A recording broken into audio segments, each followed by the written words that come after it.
Oi, pessoal. Meu nome é Luciana Bastos. Nós estamos juntos para mais uma aula, dessa vez sobre ensaios não convencionais. Como nas outras aulas, eu vou ler o slide com vocês e vou explicar. Beleza? Vamos lá. Bem, ensaios não convencionais. Por que são chamados assim? Primeiro de tudo, esses ensaios não convencionais também são ensaios não destrutivos, tá? E são chamados de não convencionais simplesmente porque eles não estão na nossa rotina, no dia a dia do funcionamento da empresa. Não que eles sejam extremamente especiais ou altamente caros, é que não são tão rotineiros. Perfeito? Como é que a gente escolhe a utilização desses ensaios não convencionais?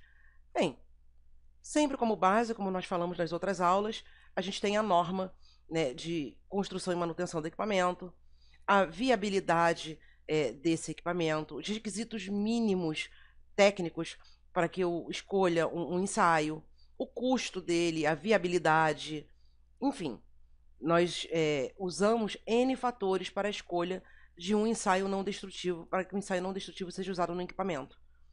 Perfeito? Até aqui tudo bem? Beleza. Então vamos dar uma lidinha? Na escolha de um ensaio não destrutivo, deve-se levar em consideração fatores como requisitos mínimos para usar a técnica, como o estado de limpeza do equipamento, por exemplo, tempo de operação do equipamento, custo do equipamento a ser inspecionado, custo da contratação da inspeção, entre outros. Aqui tem um interessante, o custo do equipamento a ser inspecionado. Você não vai usar um ensaio muito técnico ou muito caro para ensaiar, vou dar um exemplo absurdo, tá? Uma mesa, um tanque atmosférico, né? Quando os ensaios convencionais já atendem.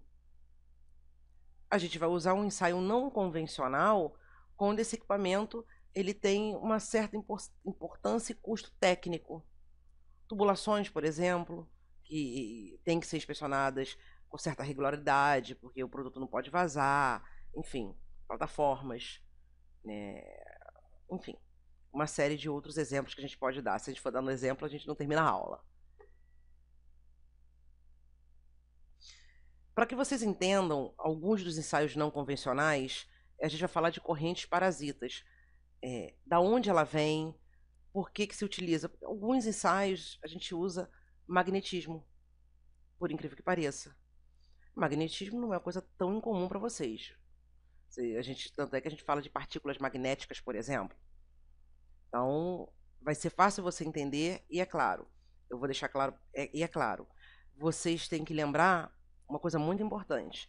Eu tenho uma infinidade de ensaios não convencionais. E eles vão surgindo novos a cada dia. Então é sempre importante, independente de qualquer coisa, que para que você se mantenha atualizado, você esteja sempre estudando, sempre pesquisando. Amanhã, quando vocês se formarem e começarem a exercer a profissão, vocês não vão se livrar nunca do banco de escola.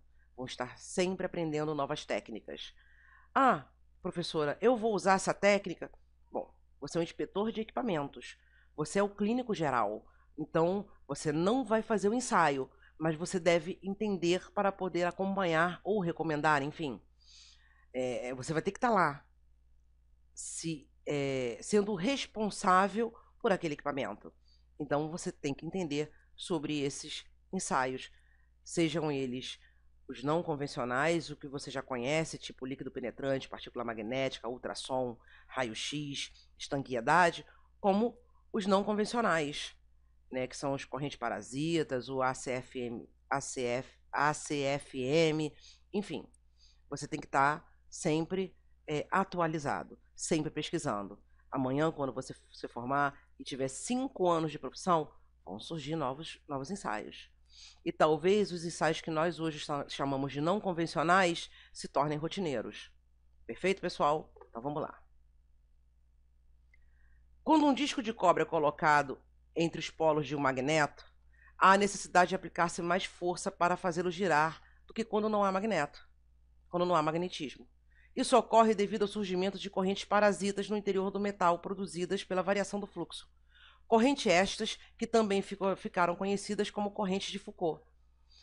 Ao longo da aula, vocês vão perceber o que é essa corrente parasita, beleza? Vamos continuar? Não se preocupe. A inspeção por correntes parasitas, ECT, é baseada no princípio de indução eletromagnética. Excita-se uma bobina com uma corrente alternada, tá? Uma corrente alternada. E um campo magnético é gerado em torno das espirais dessa bobina. Esse campo magnético se chama primário. Perfeito? Ele é um campo indutor. A partir daí, quando esse campo magnético primário está em contato com a superfície da peça, ele induz ao fluxo de correntes elétricas de baixa intensidade na superfície desse material.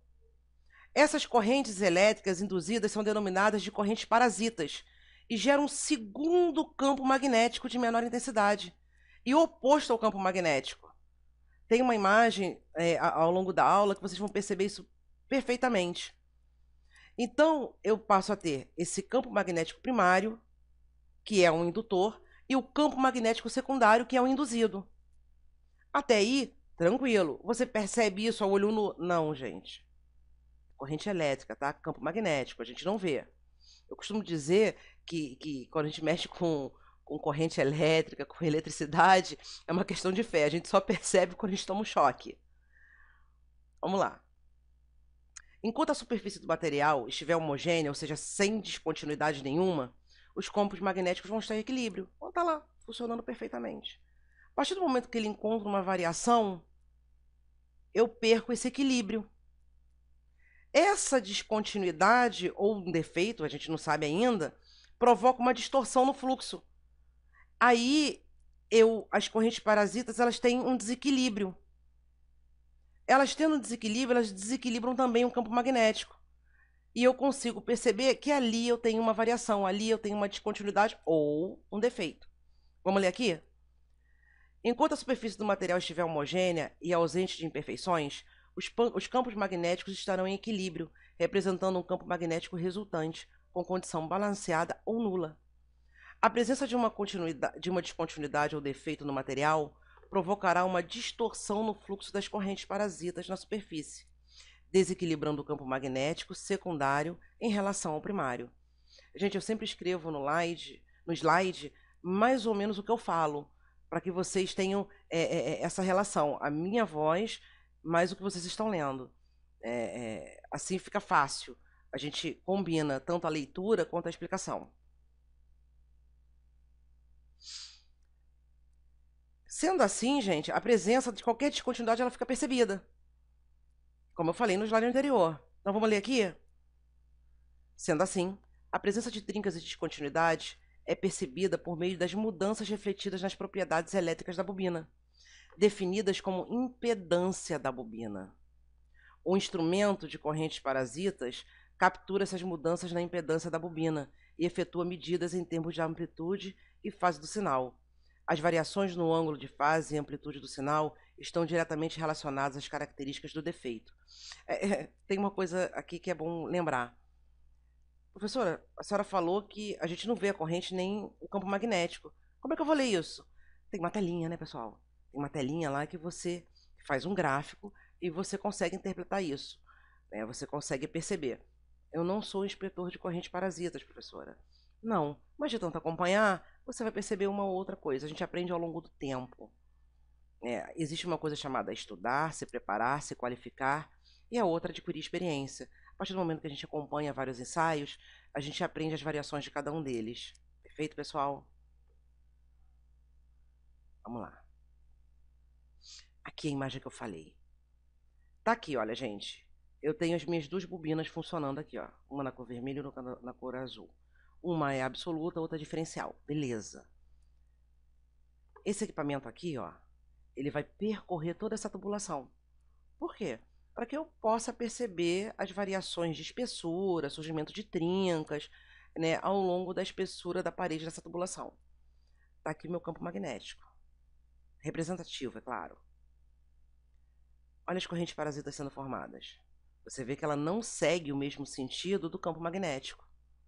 Se houver uma alteração, como uma trinca, por exemplo, um poro que não deveria estar ali, mas vamos falar uma trinca que seria a descontinuidade mais comum na parede, ó, eu causo uma discordância.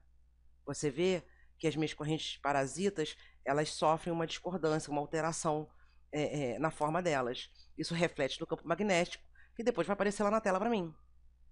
Beleza? Eu acho que esse desenho resume muito bem a utilização das correntes parasitas e do campo magnético. Perfeito, pessoal? Vamos lá.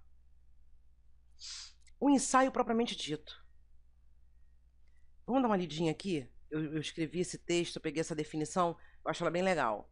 A inspeção por correntes parasitas é uma técnica de inspeção não destrutiva, baseada na introdução de corrente elétrica no material a inspecionar e observação da interação entre a corrente e o material. Essas correntes são geradas por bobinas eletromagnéticas, aquelas que a gente já viu, localizadas na sonda ou bobina de inspeção, que tem impedância continuamente monitorada. Vamos lá. O ensaio por corrente parasita ela tem uma característica muito legal. Ó, aqui está minha sonda. Aqui eu tenho isolamento. E aqui eu tenho o meu equipamento. Percebe que elas não estão em contato. A sonda não está em contato com a superfície do equipamento, tá? Não. A superfície direta, não. E mesmo assim eu consigo ler. Por quê? É por indução magnética. Então, a minha sonda não precisa estar necessariamente grudada naquela chapa, naquele equipamento. Beleza, pessoal? Ótimo, vamos lá. Como o ensaio emprega indução eletromagnética, não necessita de contato entre a sonda e a peça, requerendo apenas que o material seja condutor elétrico. Perfeito? Vamos lá. Aqui, a tela que eu falei para vocês. Se você fosse um inspetor de correntes parasitas, você conseguiria interpretar essa imagem que está aparecendo na tela. Perfeito?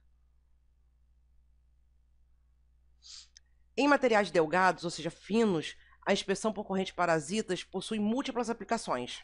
Várias aplicações. Tá? Eu posso até perceber propriedades metalúrgicas nesse equipamento, desde que isso seja influenciado pela propriedade eletromagnética do material. Já em materiais mais espessos, as limitações de penetração da corrente implicam apenas inspeções de camadas superficiais, ou seja, eu consigo perceber se naquela superfície eu tenho uma trinca ou alguma outra descontinuidade ou defeito. As correntes parasitas podem ser empregadas na detecção de descontinuidades, medição de espessura e também para medir indiretamente características mecânicas e metalúrgicas que sejam influenciadas pelas propriedades elétricas e magnéticas do material. Como eu falei no slide anterior, quando eu inspeciono materiais delgados, eu consigo ver uma infinidade de detalhes, né? Uma infinidade de propriedades. Em materiais mais espessos, eu só vou observar isso na camada superficial. Desde que, se a gente está falando de um ensaio por correntes parasitas, em que o importante é o campo magnético, desde que essas propriedades, desde que esse material possua propriedades elétricas e magnéticas, tá? Tudo depende disso. Aí eu consigo observar características mecânicas e metalúrgicas do equipamento também. Beleza, pessoal? Ou seja, eu posso usar tanto para detectar descontinuidades ou para perceber se eu estou perdendo propriedades. Perfeito? Beleza, pessoal. Vamos lá? Um aspecto deve ser levado em consideração na realização do exame. Tudo que afeta o fluxo das correntes parasitas ou altera a impedância da sonda deve ser considerado. Ou seja, esse inspetor ele tem que ter experiência para poder observar e tirar todas essas variáveis para ele conseguir o objetivo que ele quer. Então, é um ensaio que requer muita qualificação do inspetor. Não é qualificação só de ter o curso, não. É experiência mesmo, pessoal. O ensaio pode ser aplicado em cilindros, tubos, chapas e camadas de revestimento. Mede a condutividade, detecta descontinuidades e determina a espessura dos revestimentos também, tá? Vantagens, como todo e qualquer ensaio não destrutivo, ele sempre tem vantagens e desvantagens. Vamos dar uma olhada? Você já percebeu que ele tem várias aplicações. Nossa, esse ensaio é mágico. Não, ele não é mágico. Como todos os ensaios, ele tem desvantagens. Vamos lá. Vantagens. As indicações são obtidas instantaneamente, não requerendo tempo de revelação. Ou seja, eu faço o ensaio e automaticamente eu já tenho, instantaneamente eu já tenho o resultado do ensaio. Beleza? Beleza. O método é sensível a muitas variáveis físicas e metalúrgicas. Dessa forma, são muitas as aplicações possíveis, desde que as variáveis que não são de interesse possam ser eliminadas ou suprimidas. Aí lembra de novo, gente, a importância da qualificação da experiência do inspetor. A única ligação entre o aparelho e a peça inspecionada é o campo magnético. Ele não precisa de um contato direto com a peça, beleza? A maioria dos aparelhos que são utilizados são portáteis e usam bateria. Perfeito. Precisa de uma tomada? Não. Eu posso fazer num campo distante? Posso. Desde que eu tenha bateria reserva. Desvantagens.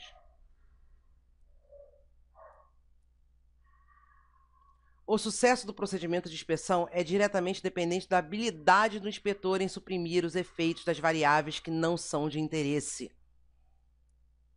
É aplicável apenas em materiais condutores. Nas aplicações comuns, a profundidade de penetração é menor do que 5 milímetros. Por isso, aquela diferença em materiais delgados e materiais mais espessos, tá, pessoal? A inspeção de materiais ferromagnéticos é mais difícil de realizar e geralmente com menor sensibilidade. Gente, espero que tenha sido esclarecedor para vocês. Vamos nos encontrar na próxima aula, que é sobre campo remoto. Até breve, pessoal.